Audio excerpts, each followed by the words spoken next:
Hey there guys, I am the Sixth Machine and welcome back to another Warhammer video. With not only Octarius Book 2 on the way, but also the reveal of the brand new Custodes and Genestealer Cults box set, it seems GW is giving us a double whammy of previews and reveals this week, and to start it all off, we are going to be taking a look at both of the brand new characters coming for the Custodes and the Genestealer Cults. So let's make a start straight away in this video with the Genestealer Cults Reductus Saboteur, and then in a follow-up video very shortly we will be looking at the Blade Champion. The Saboteur is, as you would expect, much more of a sneaky, hiding in cover kind of character compared to the Custodes one. She does have some brilliant survivability rules in the Cloaked and Clandestine rules that she has. And what these do are, Cloaked gives her an extra +1 to her saves when she is benefiting from cover, so with perhaps a 5-up base save I would imagine for her, this means that in light cover that could bump her up to a very healthy 3-up save instead, which will make her much more durable against enemy firepower. But of course, if you really want to survive the game, then what is even better than having a 3-up save is not being targetable at all. And with the Clandestine rule, she can do exactly that. And what Clandestine means is that if she is in area terrain, enemies over 12 inches away cannot target her, meaning she is really good at just sitting back and causing havoc all amongst the enemy battle lines, all safe from any enemy firepower. But also, if they do get within 12 inches, Clandestine also gives her a very handy -1 to be hit against ranged attacks. So even if the enemy does get too close to her, her toughness 3 very squishy body is still potentially relatively durable against some firepower thanks to the -1 to hit and then probably a 3 or a 4-up save to back it up.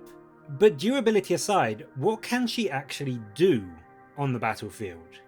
Well, as you would expect, she's very good with explosives, and her main weapon, it seems, is these remote explosives which she can throw around the board up to 24 inches. So with that relatively good threat range, she can definitely hit a lot of the enemy forces whilst still staying relatively safe outside of that 12-inch threat range so that she is still untargetable. And with a Blast, Assault 2d3, Strength 8, -3, 1 damage attack, she seems very good at clearing out large hordes of enemies, and even things like Marines and Intercessors will still be quite concerned about an attack which is going to be wounding them on 2s and dropping them to a 6-up save. But the real meat of this weapon, really, is when you target a vehicle or a monster. And as you can see, when you use this weapon, you can't target an aircraft, presumably because these charges and explosives are, already set up on the ground. But when you target a vehicle or a monster, this goes up from a piddly 1 damage to a genuinely terrifying 3 damage each. So in theory, this could potentially get you 6 shots at Strength 8, -3 AP, doing 3 damage, which will pretty much guarantee huge chunks out of enemy vehicles and monsters will be torn away by her explosives. Her other ability is the equally cool sounding Reductus explosives, and these seem kinda like the Incursor's Haywire mines, but dialed up all the way to 11. And with these, you set them up using an action called Plant Explosives that the Reductus can do, and then at the end of the movement or your opponent's charge phase, you can activate them. And if an enemy model is within 3 inches of the explosive, you roll a d6 for each model, adding 2 if it's a biker, a monster or a vehicle, and then on a 4+, that model takes a mortal wound. But again, like her remote explosives, if this is a vehicle or a monster, it gets massively buffed up, and instead those units take 4 mortal wounds. So while this isn't as scary against things like infantry, unless a huge blob of them all kind of crowds around you and they're all getting hit by it, you can absolutely destroy things like vehicles and dreadnoughts and monsters, and in particular the sort of smaller vehicle units like Killer Khans. These will absolutely get decimated by an explosion of one of these going off near them.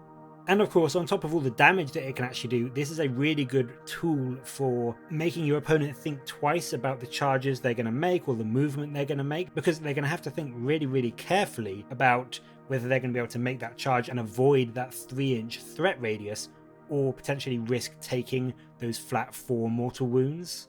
I have to say, I really do love this unit. I love the model from a looks perspective. I think she looks fantastic and is a really good addition to the Genestealer Cult range, but also from a gameplay point of view, it seems as though she is going to be incredibly useful at not only causing havoc amongst your opponent's vehicles with her demolition charges, but also make life really hard by blocking up charge lanes and movement lanes with the threat of those 4 mortal wounds thanks to the Reductus explosives.